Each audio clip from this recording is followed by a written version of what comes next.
A hacking group has attacked a U.S. education management system affecting many schools and universities, including some in Hong Kong. The Housing Society will build no more senior citizen residence scheme projects in the next 10 years, relying on senior-friendly designs instead. And Russia holds military parade on Red Square to commemorate the defeat of Nazi Germany in World War II.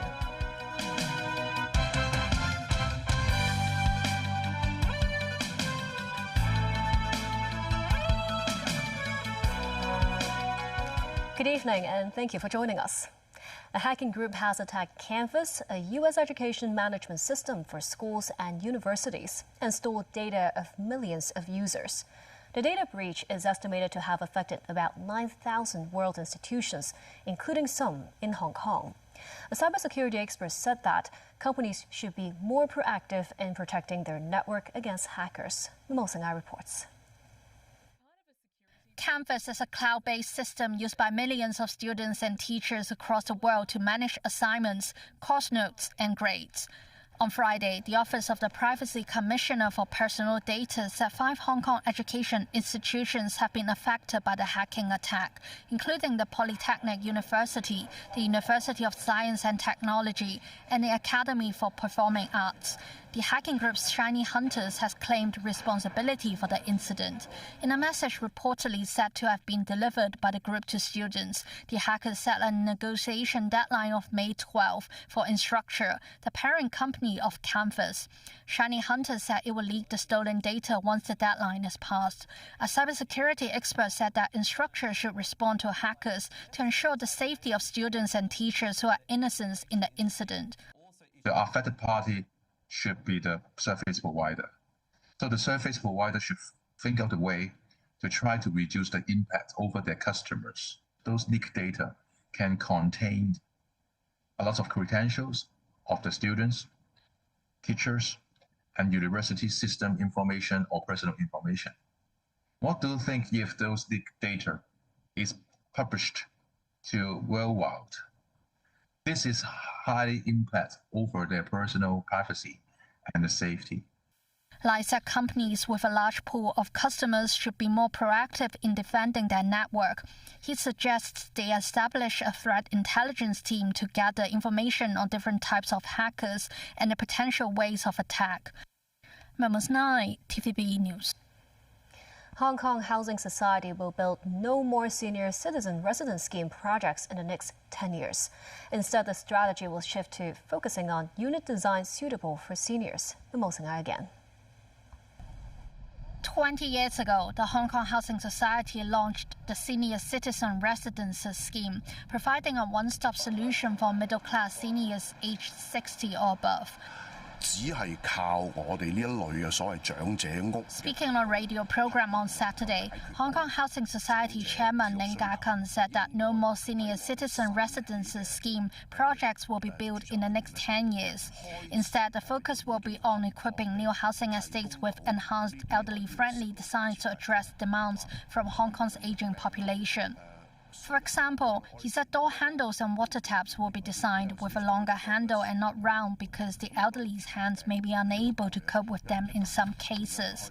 Meanwhile, the Housing Society's subsidized cell units account for about 35% of its total units, excluding dedicated resettlement housing estates. Ling said with the increase in demand for housing, the proportion of units for sale will be further increased to 40% or more in the future, and more large units will be built. Memos 9, TVB News. Russian President Vladimir Putin has voiced confidence of victory in Ukraine as he oversaw a military parade on Red Square to commemorate the defeat of Nazi Germany in World War II. Tracy Furness has more. Security was tight in Moscow as Russian President Putin and several foreign leaders attended the Victory Day parade, even as a US-brokered 3-day ceasefire eased concerns about possible attempts to disrupt the festivities. Putin, who has been in power for more than a quarter of a century, has used Victory Day, Russia's most important secular holiday, to showcase the country's military might and rally support for his military action in Ukraine, now in its 5th year. Putin and foreign leaders, which included Malaysia's King Sultan Ibrahim Iskandar, laid flowers at the tomb of the unknown soldier as part of Victory Day commemorations in Moscow. Speaking at the parade, Putin hailed the Russian troops fighting in Ukraine, declaring they face an aggressive force that is armed and supported by the entire bloc of NATO. Victory has always been and will be ours, Putin said. But this year, for the first time in nearly 2 decades, the parade took place without tanks, missiles and other heavy weapons, aside from a traditional flyover of combat jets.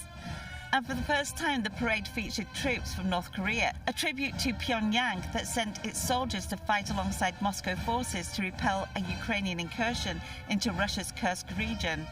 In Ukraine, citizens marked a more low-key Remembrance Day as dozens of active duty service members and war veterans gathered at the Park of Eternal Glory in Kyiv's Pechursk district to pay tribute to the fallen soldiers of World War II. Ukrainian actor Vladimir Telashko said, "I'm glad to see so many people here today, both military personnel and civilians, and I know that in the past, people from other countries have come here and always lovingly laid flowers for all heroes of that war." Russia declared a unilateral ceasefire for Friday and Saturday, while Ukraine's President Volodymyr Zelensky announced a truce that was supposed to begin on May 6th. But neither of them held as the parties traded blame for continuing attacks. Tracy Furness, TVB News. Iranian President Masoud Pezeshkian said he held a lengthy meeting with Supreme Leader Mojtaba Khamenei. This is a rare acknowledgement of the leader's role, as he remains largely unseen and communicates only through written statements on state television. Danny Rao tells us more. According to Iran's semi-official Fars news agency, more sporadic clashes between Iranian forces and US vessels have taken place in the Strait of Hormuz. The Tasnim news agency later cited an Iranian military source saying the situation had calmed. The US military said it struck 2 Iran-linked vessels attempting to enter an Iranian port, with a US fighter jet hitting their smokestacks and forcing them to turn back. Speaking during a visit to Rome, US Secretary of State Marco Rubio cautioned Tehran against targeting US maritime assets. Well, the red line is clear. If they threaten Americans, they're going to get blown up. I mean, that's how much clearer can you be than that? If you are a missile launching guy, whatever they call that job, and you're sitting there and you fire a missile at the United States and we saw you fire it, we're going to hit you. Of course we are. Recent days have seen the biggest flare-ups in fighting in and around the Strait of Hormuz since a ceasefire began a month ago. US President Donald Trump said he's awaiting Tehran's response to a US proposal that would formally end the war before talks on more contentious issues, including Iran's nuclear program. We'll see what happens. Look, we have no military. We have not a lot left. We'll see what happens. Yeah, go ahead. Iran's foreign ministry said the country's leadership is focused on ending the war with the US and Israel in a permanent capacity and is still reviewing Washington's peace proposal. Daniel Hall, TV News. In Britain's local and regional elections, Prime Minister Keir Starmer insisted he will not resign after bruising results saw his governing Labour Party suffer big losses. Tracy Furness reports. Based on partial results in the UK's local and regional elections, Labour and the Conservatives lost major ground to Reform UK and potentially the Greens. But British Prime Minister Keir Starmer insists he will carry on as Prime Minister despite his Labour Party losses. Let me be clear, these are really tough results. I'm not going to sugarcoat it. And we have lost brilliant Labour representatives, people who put so much into their communities, so much into our party and our movement. And the voters have sent a message about the pace of change, how they want their lives improved. Labour's elected to meet those challenges, and I'm not going to walk away from those challenges and plunge the country into chaos. Starmer has already faced speculation about his position, with the Times reporting Energy Secretary and former leader Ed Miliband had urged the Prime Minister to set out a timetable for his departure. But Deputy Prime Minister David Lammy urged the Labour Party not to play pass the parcel with the leadership in response to the election results. Reform UK, led by former Conservative Party politician Nigel Farage, won hundreds of local council seats in working-class areas in England's north, such as Sunderland, that was solid Labour turf for decades. Reform, which ran an anti-establishment and anti-immigration message, did particularly well in areas that backed the UK to leave the European Union in the historic Brexit vote in 2016. A political analyst said there has been a fragmentation in Britain's two-party system into a 5- or 6-party system. There's been a big shift of votes away from Labour and the Conservatives, the traditional big parties in British politics, towards reform. So it's a fragmentation of Britain's two-party system into, if we include the Liberal Democrats and then in Scotland and Wales the Nationalists, a 5- or 6-party system. Tracy Furness, TVB News. And still ahead, Hong Kong is warming up for Mother's Day tomorrow. Tin Hau Festival Parade in Yuen Long.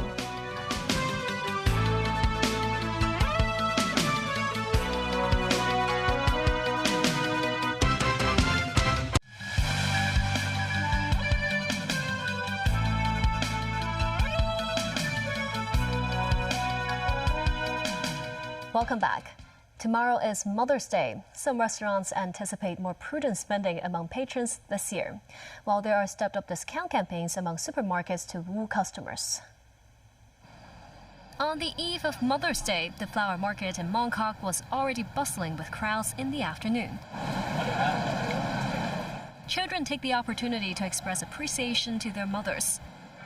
Many shoppers walked away carrying 2 bouquets in hand, as love and appreciation for mothers know no age. Some say they expect more floral choices the day before Mother's Day. This man says the prices are about the same as previous years, and he bought carnations as usual at about $50 for 2 bunches.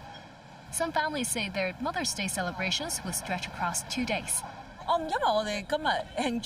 This woman says she will celebrate Mother's Day with her own mother today and celebrate with her mother-in-law tomorrow. She adds that the bouquets usually cost at least $500 each, but now it's just $399, which is quite a good deal. Many opted to dine out to celebrate the day. At a restaurant in Lok Fu, the manager says the Middle East war has ratcheted up transportation costs, forcing them to raise prices by around 3%. But patrons this year appear to be tightening their spending, and he expects revenue to drop by around 5%. He says their restaurant was fully booked on Saturday, but on Mother's Day, there were still tables available for reservation. Compared with previous years, tables were fully booked 10 days in advance. 2 major supermarket chains also launched discount campaigns, including some 12% off upon $150 of purchases. While the recently released local retail sales value in March rose more than 12% year-on-year, the Hong Kong Retail Management Association says it's because the base for comparison from last year was low. The association's chairwoman Annie Yao Tse says while sales improve during holidays or festivals, the figures often record a dip on regular days, so local retail scenes still need rollouts of discounts and offers to counter the impacts from online shopping and people shopping from the mainland. Today marks the Tin Hau Festival, which celebrates the birth of the goddess of the sea. The annual Tin Hau birthday parade was held in Yuen Long today. Take a look. The golden dragon weaved through the streets as drums and cymbals thundered across Yuen Long. A total of 33 performance troupes and floral tribute teams joined the celebrations on Tin Hau's birthday. Leading the parade was a colorful dragon stretching 38 meters long. Touching the dragon to wish for prosperity and auspiciousness. This woman says she wishes for good health and a better economy. She adds that it's nice to have no rain today. This man came all the way from Kwun Tong to watch the spectacle. The parade started near Fung Kam Street Sports Center before ending at Tin Hau Temple. Each troop along the route brought its own unique style of performance. The Junior Police Corps unveiled a grape dragon mascot to promote anti-scam awareness while joining the festivities. Taken to the street too was the traditional Yinge dance from the Chaoshan region. Some of the choreography proved to be so complicated that instructors had to step in and correct performers on the spot. The most eye-catching attraction is the 9-meter-tall giant floral tribute, which took more than 20 days for 4 craftsmen to complete. One of the builders say the tribute this year is called Leaping Through the Dragon Gate, featuring a pair of carp on the 3rd level, symbolizing the Dragon Gate, which represents soaring success. Legend has it that Tin Hao, also known as Lim Mo Niang, had the ability to predict the weather and save people at sea. Yunlong villagers built a Tin Hao temple under a big tree. Every year, on the 23rd day of the 3rd lunar month, which is Tin Hao's birthday, a floral tribute parade is held to pray for good weather. The tradition has continued for more than 60 years, and in 2021, it was officially recognized as a national-level representative item of intangible cultural heritage. This Hakka village chief says they hope the tradition can be passed on among younger generations as well. Hong Kong's volunteer festival, Surfathon, is making a comeback tomorrow as the event marks its 10th anniversary in the city. 3, 2, 1. The program will extend to a special 2-week edition starting Sunday till May 24th, bring together more than 100 local non-profit organizations to host over 200 volunteer activities across the city. Themes encompass community care, environmental conservation, and social engagement for participants of all ages and backgrounds to join. At the opening ceremony, Secretary for Labor and Welfare Chris Sun says, voluntary services not only contribute to society, but also help deepen connection within the community. Armed clashes between Thailand and Cambodia erupted again last year, which have reportedly killed more than 100 lives. That has also left multiple Cambodia border towns in tatters. TVB News reports on the situation from the Thai-Cambodia border.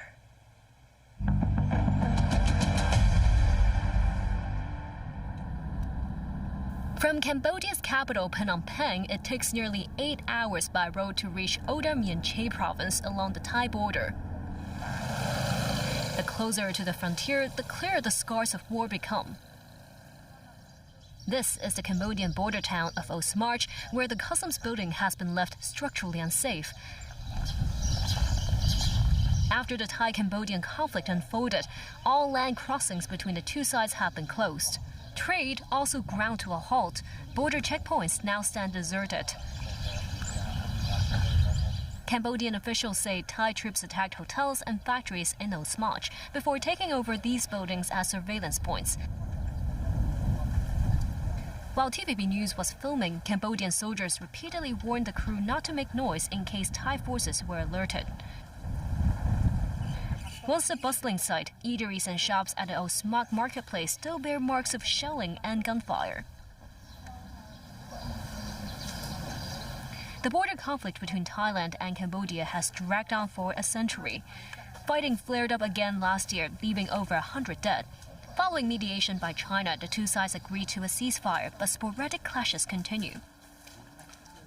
Now only the dental clinic remains open at the market. The fighting came so suddenly, and when I heard the blast, grabbed a few clothes and fled. Days later, the stall owner returned, only to see the shop where she worked for 2 decades become barely recognizable. She says what she can do now is to pray for peace. I don't want to lose everything again. I don't want to lose my family and friends. No Cambodians want another war. Our TVB reporter stands just 800 meters away from the original border to Thailand. Every night, the restricted zone expands even further, including where our reporter stands, which will soon become off-limits to civilians. Checking in TVB News. In the U.S., the Port Authority of New York and New Jersey launched a year-long trial of drone delivery. The trial began in April with a drone flying back and forth across the East River, carrying a container of foam and paper simulating documents.